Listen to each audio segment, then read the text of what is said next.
Ekoma na ụmụ ọdịnala Igbo. Tata bụ Eke, anyị sị ka Chineke gọzie anyị.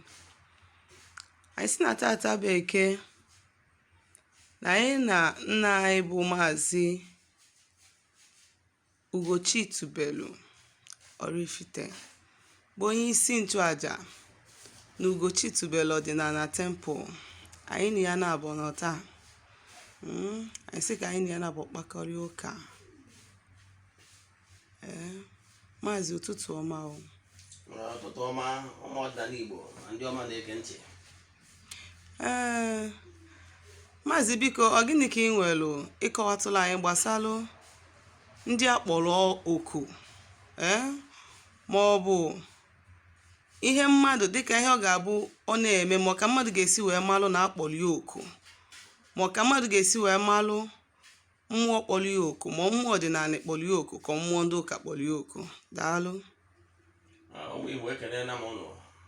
Afọ m onye nke gị Ugochi tubelu Oraifite nwa adama anyị na-akpụ alụ, bụrụ onye nchụaja, onye isi nchụaja na Ugochi tubelu ọdịnala temple. Anyị na-agbakwa afa, gbaa afa miri emi maka na afọ okwu afọ osisi ya. Na ajụjụ nwaada jụrụ m n'ụtụtụ taa bụ kedu ihe mmadụ ga-eji wee mara na agbọrọ ya ọrụ, ma marakwana ihe kpọrọ ya ọrụ ma mmụọ kpọrọ ya ọrụ. Nke mbụgodo bụ na akpọọ mmadụ ọrụ ịbụ onye mgbasa ozi na onye na-agba ụkọ n'etiti mmụọ na mmadụ. Ndị Igbo na-atụ n'ilu si na okwu mmụọ na mmadụ a na-ebi n'ọnụ ofeke, n'ọnụ dibịa ka ọ na-ebi. Ekwuola m si na onye akpọrọ ọrụ bụ onye akpọrọ ọrụ called one. Then mana enwere mmụọ dị iche iche kpọrọ mmadụ ọrụ. N'ihe ọmụmaatụ, o nwere ndị bụ mmụọ ọdịnala, ndị ichie, ya bụ the person's ancestors. Nwee ndị bụ alụsị kpọrọ ha ọrụ. Nwekwa ndị bụ na alụsị nwere mmiri kpọrọ ha ọrụ. Nwekwa ndị bụ ndị mmiri kpọrọ ha ọrụ. Etu a ka entities of power si wee dị. Then mana ka m bidogoro, ọ bụrụ na onye ndị mmiri kpọrọ ọrụ, ụfọdụ n'ime ha a na-ekwe ka ha tụgharịa ya n'ụdị ụka ọbịa. Onye akpatara igwe ike iwe ije na mmiri efe ụfọdụ ndị pastọ, ma ọ efe ụfọdụ ndị sabat, efe ụfọdụ ndị sabat ma ọfọ ndị ụka uwe ọcha ka ha nọ na mmiri. O nwere ike ịdị etu ọnwa. Nwekwa ndị bụ na ndị otu onye a nwere ike ma ha ekwe na a ga-atụgharị ya n'ụdị anwa. Mana ihe afa na-editamin weda ma ndị otu gị okwetalụ ka atụgharịa ya, ma ọ bụ na ha sịrị mba, mana ihe ha kwuru ihe ga-eme. Mana onye nwe onye akpọrọ ọrụ bụ onye na-ekwubi okwu, onye na-agba ụkọ, onye nwere ike ikwubi okwu. Ekwuru m okwu si na ọ bụrụ na akpọrọ ọrụ, ma ọ na ị nwere mkpa dị iche iche, ị bịa na nke onye na onye ọrụ, enwere ike mmadụ na-abụ enwe ofu problem, ọ bụ meta ofu ka ofu onye metara nke ofu onye. Ihe ọ pụtara na ike ya adịgo, kama na onye nke ịbụ ahụ bụ na onye akpọrọ ọrụ ya gwọ ya ekwubi okwu na ndụ ya, ka e wee nwee positive things happening n'ọfụgoro onye anwa. Anyị wee kwukwa na ihe kpatara anyị eji wee pịawa onye ọbụla akpọrọ ọrụ azụ bụ na onye ahụ ọ bụ na ọ bụ gị nwa ya ekwubi okwu n'ọnọdụ ya ka ọnọdụ dị njọ wee dị mma. Ọ bụrụ na onye anwa na-ebịara nọ n'ihu ọrụ gị wee kwubie okwu n'isi onye anwa, ihe na-ebe n'ebe onye anwa nọ. And ọ bụrụ na onye ahụ enwetaghị solution of ihe ọnwụ mkpa ya, ọ na-ebe na-akpọkuchie na-asị ya kere ebe ị nọ, kere ihe ji gbakọdo ya azụ. Arịrị anwa ọ na-akụ ga-eme ka ndị kpọrọ ọrụ bịa na-achọwa gị azụ ka i wee bịa n'ihu ọrụ gị, maka na ịbịa n'ihu ọrụ n'onwe ndị ị ga-azụ. Kpatara ya, ọrụ a bụrụ ọrụ mmadụ ji aka ya kụrụ onwe ya.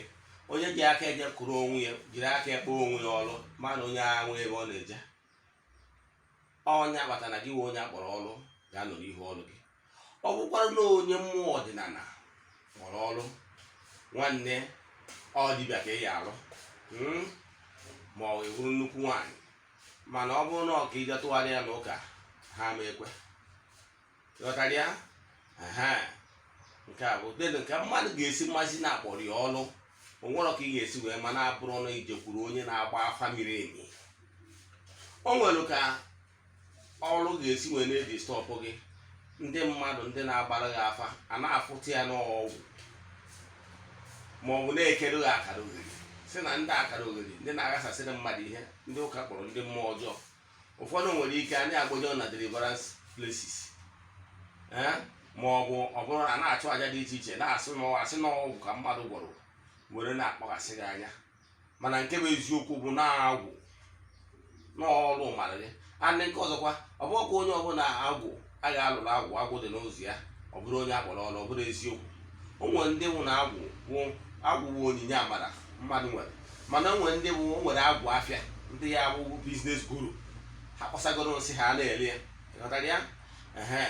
Alụ ọrụ mmadụ agwụ wee chịkọta onyinye amara onye anwa ankọ ya one place, then na-atụziri ya aja wee nye ha direction ghọtara ya. So o nwere onye bụ na agwụ ya na-enye nsogbu, ịlụchara ya agwụ ọ na-emekwa ya onwe biznes na-ejekwa eje na-abata biznes ya na-edu ude ka agwụ. Mana onye akpọrọ ọrụ bụ onye akpọrọ ọrụ ọbụla na ọ lụchaa agwụ then onwe ihu ọrụ. Ọ bụrụ na be anyị bụ Oraifite alụchala agwụ awaara na-akpa aja, ya na-akpọ ịwa akpa aja bụ ụbọchị a ka a na-echibe gị dibịa. Alụcha agwụ awaghị akpa, ụbọchị a ka a ga-ekonye gị akpa dibịa, ụbọchị a ka a ga-aka gị ihe niile ma ịfụkwa eziokwu na-eto aka ị ga-esi ekwu ya. Ọ bụrụ na be anyị ịbịa n'ebe ndị na-ebịa n'okwu arụsị, ebe ndị dibịa nọgasị na ndị ofeke nọgasị, ndị ofeke ga-atụ nzu ịnọ na ana, mana onye gwara akpa aja ga-atụ 7, eze mmụọ atụ 8, maka na eze mmụọ bụ isi arụsị ghọtara ya.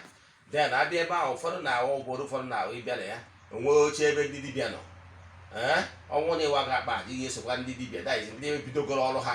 Gị nwa nwere ike ibidogoro ọrụ ful mana ịwa ga akpa aja, ị ga-anọkwa n'oche ahụ ebe ndị dibịa nọ.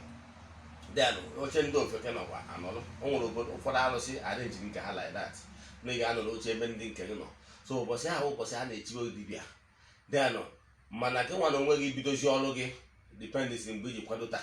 Ọ nọ ka ndị echiri ụkọchukwu, nwere ndị echiri ụkọchukwu ha bụrụ lekchọra, nwee ndị echiri ụkọchukwu ha bụrụ na ha nọ na parish, nwee parish nke ha na-ahazi etu a ka ọ dị.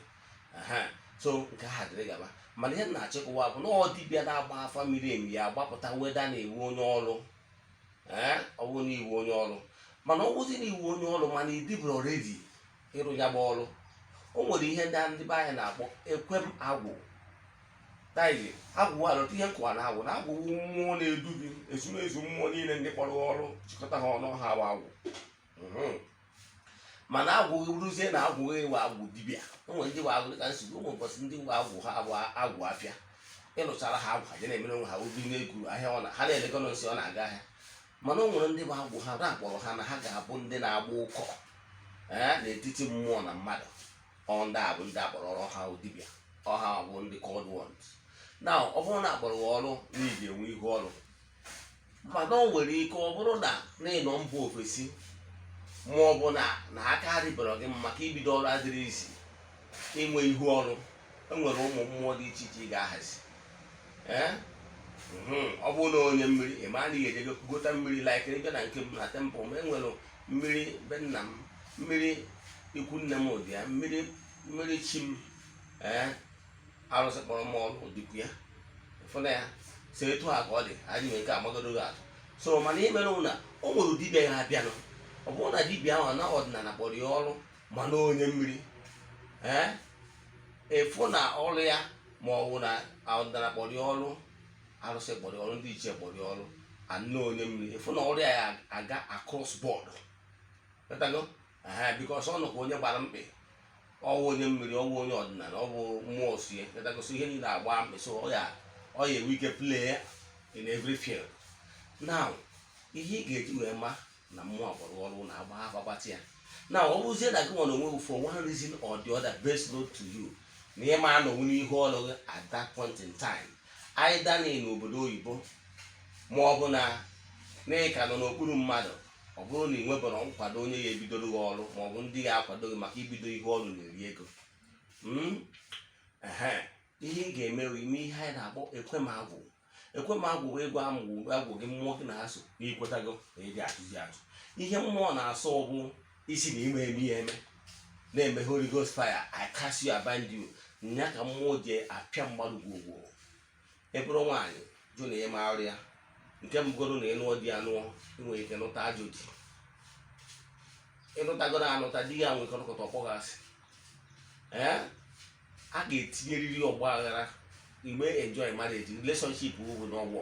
Onye kwecha gị mkpọ ya ememe, mmadụ nwere ike like ya gị, ọnụọ gị tụwa gị ime mụọ nwa na-abụ het ya gị kwapụ na be di gị. So eburu divorce, so many things. Eburu nwoke anọkọta biznes ga-anyụ ọkụ ọkụ, so many ihe mpịawa azụ. Ihe a bụ ihe na-enye gị aṅụrị n'ụwa ka ha ga-eji turn upside down. Ghọtara ya? Ihe a ga-eji turn ya upside down bụ na ka ị wee nwee ike wee chigha n'ihu ọrụ gị. Maka na o nwere onye na-ebe akwa nderi, o nwere na-ebe akwa ime abalị na ọnọdụ ya dị njọ, and ọ gị ekwubiri ya okwu dị afọ a ga-apịwa gị nwa azụ, wepụ aṅụrị nke gị nwere ego. Ọ bụrụ na ọ dị na-enye gị aṅụrị ewepụ ya, ọ bụrụ na relationship ewepụ ya, ọ bụrụ na ọ biznes ị na-arụta ego atụ ọnụ ya upside down, ihe eme ka ị chigha n'ihu ọrụ gị.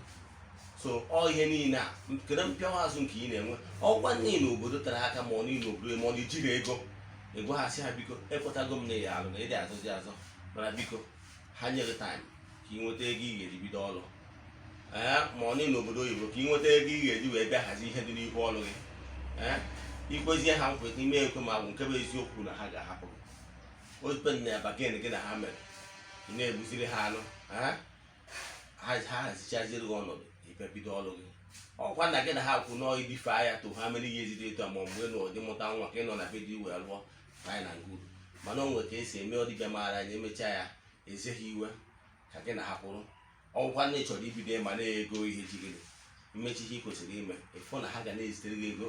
Ọ bụrụ na ọ chịrị imechaa nkechi site na imechakwara, ịfụ na ha ga-ezitere gị ejime nke na-esie, ha ga-ezitere gị ejime nke na-esie, ịtụ aka ezi na-ezitere gị tinye ya iwube ewu na ọrụ gị.